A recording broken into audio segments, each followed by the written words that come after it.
You know what's easy? Talking about Aaron Rodgers when everything clicks. The touchdowns, the stats, the poise. That classic Rodgers calm. But where's the fun in just riding the wave of highlights? Let's talk about the real story. The stuff that didn't go right in week 1, even though the scoreboard says otherwise. Yeah, Rodgers looks sharp on paper. 22 completions out of 30. 244 yards. For touchdowns. No interceptions. A quarterback rating of over 136. And that's not even mentioning the fact that he hit 7 different receivers. If you didn't watch the game, you'd think this was a flawless performance. But here's the thing, it wasn't. And that's not a bad thing. In fact, it makes what Rodgers did even more impressive. Let's start with the obvious, the offensive line. Specifically, Brick Jones. For sacks, 26 yards lost. Rodgers himself even tried to take some of the heat off his left tackle, saying he ran into a couple of those sacks, and maybe that's true. That's what quarterbacks are supposed to do. Deflect blame, keep the locker room together. He talked up Brick, said he respected him, liked him, and sure, all of that might be real. But between you and me, if you watched the game, not just the highlights, but really watched, you saw a quarterback under constant pressure. A quarterback who still delivered despite the chaos around him. And that's the core of it. When the offensive line actually held up, and it did just not often enough, Rodgers was nearly untouchable. Get this, in a clean pocket, he went 20 of 25 for 196 yards and 3 touchdowns. That's surgical. That's vintage Rodgers. That's what makes him the all-time leader in quarterback rating from clean pocket. Ahead of Mahomes, ahead of Brady, ahead of Breeze and Burrow, and anybody else who's ever slung a football in this league. When a man has time, he carves defenses apart. No surprise there. But the problem is, he didn't have time often enough. And that's where the ceiling on this offense starts to become visible. Because while everyone's talking about how the Steelers put up 34 points, how they exploded for 17 in the fourth quarter alone, we're not talking enough about what they couldn't do. There were plays left on the field. Opportunities they didn't even attempt because, according to Mike Tomlin himself, they just didn't feel like Rodgers would have enough time in the pocket to wait for those deep routes to develop. Let that sink in. Rodgers, one of the best deep ball throwers in the history of the game, finished week 1 with one of the shortest average depths of target in the entire NFL. That wasn't by accident. That was by necessity. They had to keep things short and quick because the line wasn't giving him the luxury to go long. They had plans to take those shots. The game plan included some vertical concepts, but they looked at the matchups, looked at how the line was holding up, and decided it just wasn't worth the risk. So the offense became more horizontal, more conservative, and yet Rodgers still delivered. So imagine what happens if, and yeah, it's a big if, this line starts to figure things out. If Brick Jones turns a corner, if they find consistency in pass protection, suddenly, the full Rodgers playbook is unlocked. The quick game is already there. The timing, the accuracy, the trust in his receivers, all that's in place. But if he can start dialing up those deep balls again, then we're talking about a different kind of offense. One that doesn't just put up points late in the game, but dominates from start to finish. And we haven't even touched on a run game yet. You want to know what really held this team back? It was the ground game. 53 yards total. That's it. That's not just underwhelming. That's ineffective. Jaylen Warren had a bit more juice. 11 carries for 37 yards. A 3.4 average. Not great, but serviceable. Kenny Gainwell? 7 carries. 19 yards. 2.7 average. That's not going to cut it. This is where things get interesting. Rodgers has always been lethal off play action. His ability to sell the fake, reset his feet, and fire a strike downfield. That's been part of his arsenal for over a decade. But for play action to really matter, you need a threat in the backfield. Defenses have to believe the run is coming. They have to respect it. And right now, no one's biting. Not with these numbers. Not with this line. Not with this rotation at running back. So what's the fix? Maybe it's time to give Jaylen Warren more snaps. Let him be the feature back. He runs with purpose. He's shown flashes. And even if the numbers aren't eye-popping, he looks like a guy who can wear down a defense. Gainwell, meanwhile, just hasn't made the same impact. Rodgers doesn't need a superstar behind him. He just needs someone defenses can't ignore. And while we're talking about weapons, let's not overlook what happened in the receiving game. Metcalf started off hot. For catches, big runs after the catch, scared the Jets' defense enough that, according to guys in the Steelers' locker room, they basically decided, that's it. We're not letting him beat us. They rolled coverage his way. They bracketed him. They gave him that kind of respect, and that opened things up for everybody else. Calvin Austin, for catches. Pat Freiermuth, big-time grabs in key spots. Ben Skoranek, touchdown. Even the running backs got involved in the passing game. Rodgers spread the ball around with purpose. And yeah, that's another Rodgers trademark, knowing when and how to get his playmakers involved. He doesn't force it. He just reads, reacts, and delivers. And yet, there was a stretch, a small one, but still, in the second half where things weren't clicking. You probably remember it if you're watching closely. A few misfires, some awkward timing. It didn't last long, but it was there. And it was a reminder that this isn't a finished product. This offense still has wrinkles to iron out. Rodgers is still getting used to his new guys. The line is still figuring out how to protect him. The run game is still a work in progress. But here's where it gets fascinating. Through all of that, through the sacks, the missed blocks, the limited rushing production, and the compressed playbook, Rodgers kept control. You could see it in his body language, and how he commanded the huddle, and how calm the offense stayed, even when things weren't going their way. That's leadership. That's experience. That's a guy who's been in the fire before and knows how to guide a team through it. You can't measure that in a box score. You can't see it in a stat line. But it matters. It matters when your quarterback exudes confidence, when he's pointing out coverages at the line, when he's motioning guys into the right spots, when he's making sure everyone's on the same page.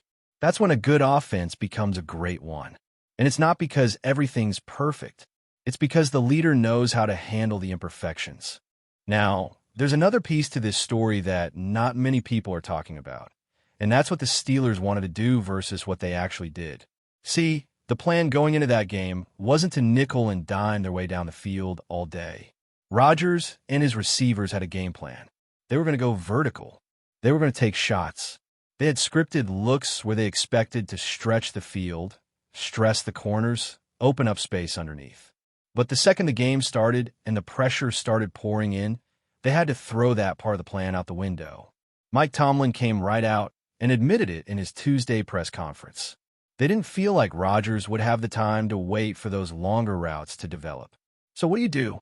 You adjust. You shorten everything. You go to timing throws. You use pre-snap motion to identify coverage and buy your quarterback half a second. You get the ball out fast. And Rodgers did that. Masterfully, even. But again, it raises the ceiling for what this offense could be if the line ever gets to the point where those original plans can actually come to life. You can feel that frustration bubbling just beneath the surface. Not panic, not at all, but this sense of we're not there yet. And Rodgers knows it. You could see it in the way he talked post-game, the way he chose his words carefully when asked about the line. He praised them, sure, but there were also a couple of moments, subtle but noticeable, where it was clear he was still figuring out who he can trust, play in and play out. Because as much as he's willing to cover for guys like Brick Jones publicly, he also knows that in the NFL, trust is everything. If you're going to hang in the pocket for 3 seconds, someone better be keeping that edge rusher off your back. The offense only works if the parts are moving in sync, and that's still a work in progress. The chemistry with the wideouts is coming together. The distribution in that game was solid. 7 different guys caught passes, and Rodgers was clearly working through his reads, not just locking onto one receiver. That's a good sign. It means he's starting to see the field the way this offense is designed. He's starting to understand how the pieces fit. But you also saw a few moments where the timing was off, where he was expecting a receiver to break sooner, or sit in a zone, or continue the route instead of stopping short. Those are things that get cleaned up over time. But it's clear the process is still underway. And let's circle back to the run game, because that part can't be overstated. When you only get 53 rushing yards in a full NFL game, that's not a stat. That's a problem. You're not controlling the clock. You're not setting up play action. You're not wearing down the defense. You're basically putting the full weight of the offense on Rodgers' shoulders. And yes, he's built to handle that load. But should he have to? at this stage of his career, especially when you've got backs like Jaylen Warren, who can clearly contribute more. Warren ran like a guy who wanted the job. He wasn't dancing in the backfield. He was decisive, physical, and even though he didn't rip off any huge runs, he kept drives alive. Gainwell, on the other hand, just didn't have the same spark. You saw it. The line didn't give him much, true, but even when there was a sliver of daylight, he couldn't take advantage of it. That kind of inefficiency starts to hurt over 4 quarters. It keeps you behind the sticks. It forces you into 3rd and long.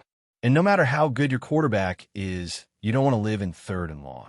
It's not just about handing the ball off more. It's about who you're handing it to and when. Warren looked like the better option. And if the coaching staff is watching film the same way everyone else is, they've got to see it too. At some point, you have to reward the guy who's earning those tough yards, even if they're not flashy. Because that's what gives your offense balance. That's what keeps defenses guessing. And that's what opens up those big plays that Rodgers still hasn't had the chance to fully unleash. And while we're on the topic of offensive balance, how about the way the Jets' defense adjusted to Metcalf? That tells you everything you need to know about his impact. He came out early, made a couple of big plays, and you could feel the shift on the field. Suddenly the coverage got tighter. They started rolling safeties his way. The cushion disappeared. The angles changed. They basically said, not this guy. Not today. That's respect. That's what elite receivers do. They change the way a defense operates. But here's the beauty of it. Because the Jets were so focused on taking Metcalf away, it created lanes and matchups for everyone else. That's why you saw guys like Skoranek and Freiermuth making big catches. That's why Austin kept finding room to work. That's why even the backs had space to leak out and grab a few passes. When a defense starts tilting that hard in one direction, someone else is going to be open. And Rodgers, with his experience, knows how to find the soft spots. So even when the offense was limited, no deep shots, no real run game, shaky protection, Rodgers still kept the train moving. That's not just impressive.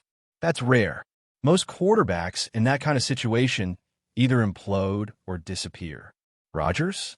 He adjusted. He adapted. He found a way to win, even when the circumstances weren't ideal. And this is where you start thinking long-term. If this is what Rodgers can do with this much support, or lack thereof, what happens when things start to gel? What happens when the line gets consistent? When Warren takes over as the lead back and starts giving you a 4-yard average? When Metcalf and Rodgers are clicking for 4 full quarters instead of just the first half? When the deep shots actually come back into play? That's when this team goes from dangerous to downright scary. Rodgers isn't here for a rebuild. He's not here to manage games and keep things close. He's here to compete for real. And if Week 1 told us anything, it's that even with a flawed supporting cast, he still gives this offense a chance to beat anybody. He's already doing the heavy lifting. Now, it's up to the rest of the unit to catch up. You can feel it building.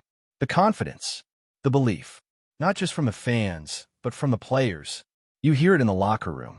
You see it on the sideline. This isn't just about Rodgers playing well. It's about him setting a standard, demanding more. And that has a ripple effect. Young guys play harder. Veterans lock in. Coaches scheme more aggressively. Everyone feeds off it. But before we dive in, don't forget to subscribe to Steelers Nation Central and hit the like button on this video. Your support helps us keep bringing you the latest updates on the Pittsburgh Steelers. And don't forget to share your thoughts on the news in the comments below. Whispers around Heinz Field have been growing louder over the past few hours, and now it seems the rumors have a sharp edge of truth. Malachi Corley is reportedly heading to Pittsburgh. While the Steelers have yet to provide a full statement beyond confirming the signing, sources close to the organization hint that the team is betting on Corley's explosive potential to inject fresh energy into their offense. For a franchise hungry for innovation and speed, this move could signal a subtle shift in strategy, with Pittsburgh perhaps looking to surprise opponents in the upcoming season. Insiders suggest that Corley, known for his agility and instinctive field sense, could become a game-changer if he adapts quickly to the Steelers system. While details of the contract remain undisclosed, speculation is rife that the coaching staff sees him as a high-upside pick who might be groomed for a starting role sooner rather than later. Fans are already buzzing online, dissecting highlight reels and debating how his style could complement the team's current roster. Some analysts warn that the transition won't be seamless. Adapting to the rigor and pace of Pittsburgh schemes is no small feat. But others argue that Corley's versatility and athleticism make him a natural fit for a team desperate to reclaim its edge. The timing of the announcement only fuels the excitement. Coming in the midst of off-season chatter about draft strategy and potential trades, Corley's arrival feels like a calculated surprise, one that could rattle defensive coordinators around the league. Talk in the locker room, according to insiders, suggests a mixture of curiosity and cautious optimism. Veteran players are intrigued, but aware that potential doesn't always translate into instant impact. Still, for Steelers supporters, even a hint of a rising star is enough to ignite hope. Social media threads are lighting up with projected lineups, fantasy implications, and even nostalgic comparisons to past breakout players who arrived under the radar and rewrote expectations. While it's too early to predict exactly how this acquisition will play out, one thing seems certain.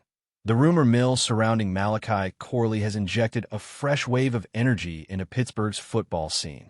As fans wait for his official debut, every practice, every snap, and every play will be analyzed under a microscope. Whether he becomes the X factor the Steelers have long sought or simply a promising experiment, the buzz is undeniable. And in Pittsburgh, that's sometimes half the battle. That's it for this update.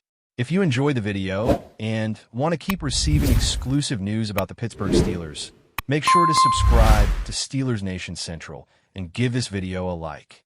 We always look forward to hearing your comments and opinions. See you in the next video.